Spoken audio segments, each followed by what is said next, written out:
अस्सलामुअलैकुम। तो दोस्तों अल्हम्दुलिल्लाह बड़ी डेवलपमेंट है आज की वीडियो के अंदर। दो डेवलपमेंट मैं आपसे शेयर करने जा रहा हूँ। पहली डेवलपमेंट की तरफ चलता हूँ। दोस्तों ये आपके सामने स्क्रीनशॉट भी आ रहा होगा, आप पढ़ सकते हैं कि 5 मिलियन चाइनीज़ वर्कर 2025 तक पाकिस्तान में काम कर रहे होंगे। बड़ी तादाद है 5 मिलियन, यानी कोई 50 लाख। तो ऐसे में आपको भी यकीन नहीं आ रहा होगा, लेकिन ये आपके सामने स्क्रीनशॉट मौजूद है और ये दी न्यूज़ की रिपोर्ट है। तो मालूमात मैं आपसे शेयर कर देता हूँ। असल में दोस्तों पाकिस्तान चाइना इकनॉमिक कॉरिडोर के अलावा पाकिस्तान चाइना हेल्थ कॉरिडोर भी बनने जा रहा है। इसके तहत इतनी बड़ी तादाद के अंदर जब चाइनीज़ वर्कर मुख्तलिफ प्रोजेक्ट के अंदर काम कर रहे होंगे तो उन्हें जो चाइना जैसी फैसिलिटीज़ है वो देनी है, पाकिस्तान के अंदर देनी है। तो इसके लिए पाकिस्तान और चाइना के जो मुख्तलिफ रिसर्च सेंटर हैं वो आपस में कोलैबोरेट करेंगे। इसके अलावा यूनिवर्सिटीज़ का कोलैबोरेशन होगा, मेडिकल कॉलेजेस का कोलैबोरेशन होगा और हॉस्पिटल लेवल के ऊपर भी कोलैबोरेशन होगा।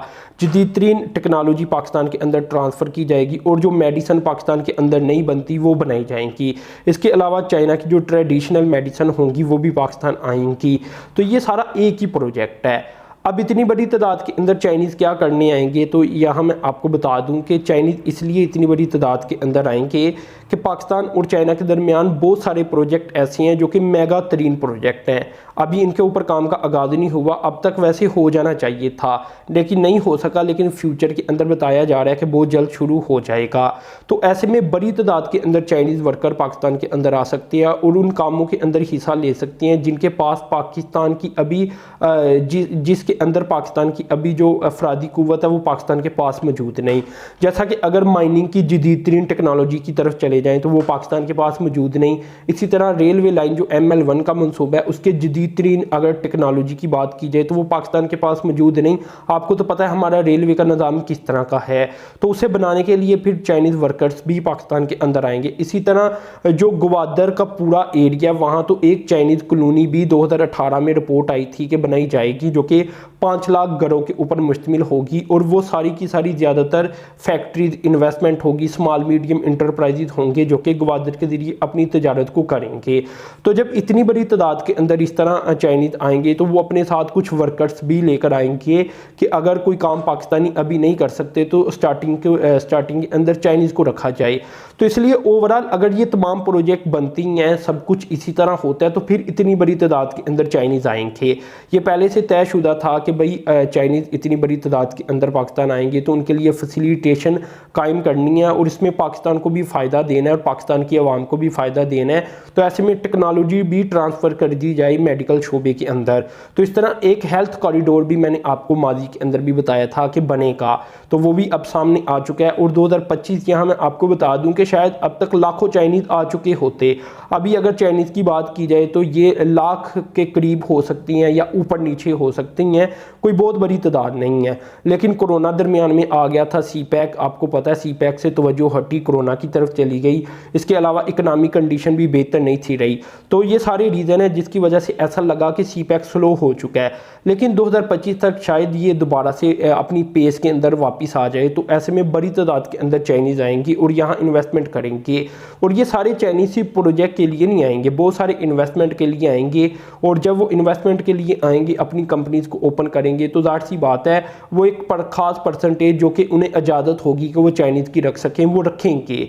तो ऐसे में बड़ी तादाद के अंदर चाइनीज़ फिर पाकिस्तान आएंगे। तो ओवरऑल दोस्तों इससे फ़ायदा पाकिस्तान को ये होने जा रहा है कि इससे पाकिस्तान मेडिकल के शोबे के अंदर बहुत ज़्यादा तरक्की कर जाएगा। यूनिवर्सिटीज़ के अंदर काफ़ी ज़्यादा बेहतरी आ जाएगी क्योंकि कोलैबोरेशन होगी चाइनीज़ यूनिवर्सिटीज़ के साथ। और जो रिसर्च सेंटर हैं वो पूरे मुल्क के अंदर बनाए जाएंगे। ये इस प्रोजेक्ट का बाकायदा तौर पर हिस्सा है। तो ये सारे ऑफिशियली आप कहने के MOU साइन किए गए हैं। और ये भी मैं आपको बता दूं कि 23 या 24 सितंबर को एक पाकिस्तान की कॉन्फ्रेंस होने जा रही है इस्लामाबाद के अंदर। ये पब्लिक हेल्थ कॉन्फ्रेंस है। इसके अंदर चाइना के साथ पाकिस्तान दर्जनों किस्म के MOU साइन करने जा रहा है और ये सारे इसी मुतल्लक होंगे। तो ये इसी माह इंशाल्लाह सब कुछ हो जाएगा। तो ये दोस्तों डेवलपमेंट इस तरह से है कि जो CPEC है इसका एक और रिजल्ट सामने आ चुका है। जो काटन की बेल्स है जो कि पाकिस्तान में पिछले 20 सालों में कम होती चली जा रही थी, इसकी जो परसेंटेज है इसमें 159% का इजाफा सामने आया अगर तो ईयर ऑन ईयर बेसिस के ऊपर देखा जाए। बहुत बड़ा रिकॉर्ड है, बहुत बड़ा इजाफा है। और ये इस वक्त आया है जब पाकिस्तान में इसकी जो काश्त है उसमें कमी आई है। यानी काश्त कम हुई है लेकिन जो प्रोडक्शन है वो ज़्यादा हुई है। तो इससे मतलब ये है कि जो पर एकड़ क्वांटिटी है या हेक्टर क्वांटिटी है उसमें इजाफा हो चुका है। तो ये पाकिस्तान यही चाहता था। तो यह मैं आपको बता दूं कि कोई 15 सितंबर तक 2.69 मिलियन यानी कोई 26.5 लाख से ज़ायद बेल्स काटन की पैदा की गई हैं और गाइनिंग फैक्ट्रीज़ के अंदर बेची गई हैं, जबकि पिछले साल यही कोई 1.04 मिलियन थी। यानी अब अगर 26.5 लाख हुई हैं तो पिछली बार से ये सिर्फ 10 लाख थी। तो आप फ़र्क दे सकते हैं कि वो 2.5 गुना का फ़र्क पड़ गया या 250 गुना का। तो इस तरह पाकिस्तान में इजाफा हो चुका है काटन बेल्स के अंदर भी। अगर हेक्टर्स की बात की जाए रकबे की तो ये 1.87 हेक्टर्स रही। तो इस लिहाज से फिर 159% इजाफा रिकॉर्ड किया गया है कि अगर आप ज़मीन को देखें और उस लिहाज से प्रोडक्शन को देखें तो इस लिहाज से इतना ज़्यादा इजाफा सामने आ गया है। तो ये बड़ी खबर है क्योंकि पाकिस्तान काटन के अंदर आपको पता है कि डिक्रीज होती जा रही थी जो काटन बेल्स हैं। यहाँ दोस्तों ये भी मैं आपको बता दूं कि पाकिस्तान का जो टारगेट है ये 86 लाख बेल से भी ज़ायद का है इस साल का। लेकिन अगर ऐसे ही चलता रहा तो ये अपने टारगेट से भी ज़्यादा बेल्स इंशाल्लाह पाकिस्तान हासिल कर लेगा, लोकल प्रोड्यूस कर लेगा। तो इस तरह जो टारगेट है वो भी अचीव होता हुआ नजर आ रहा है, बल्कि इससे ज़्यादा भी होता हुआ नजर आ रहा है। यहाँ दोस्तों ये भी मैं आपको बता दूं कि गवर्नमेंट की पूरी कोशिश है कि अच्छी क्वालिटी के जो बीज हैं वही ज़्यादातर सीड परचेज़ किए जाएँ फार्मर्स की तरफ से जो कि इसके ऊपर काम करती हैं और ज़्यादा से ज़्यादा प्रोडक्शन में इजाफा हो, यानी ज़मीन का कम इस्तेमाल हो लेकिन प्रोडक्शन ज़्यादा हो। और अगले साल मैं आपको बता दूं कि प्रोडक्शन में काफ़ी ज़्यादा इजाफा रिकॉर्ड किया जा सकता है क्योंकि अगले साल जो मज़ीद इसकी वैरायटी सामने आ रही हैं वो मज़ीद बेहतर है। तो ये दोस्तों सीपैक के तहत सारा कुछ हो रहा है और इन कॉटन बेल्स के ऊपर काम हो रहा है, इनकी जो प्रोडक्शन है इसके ऊपर काम हो रहा है कि जो पर एकड़ यील्ड है उसमें इजाफा हो जाए। तो ये बड़ी बड़ी खबरें थी जो आज मैंने आपसे शेयर की। तो अपने चैनल को सब्सक्राइब कर देना, साथ में जो बेल के आइकॉन पर क्लिक कर देना। अब तक के लिए इतना ही था। अल्लाह हाफिज़।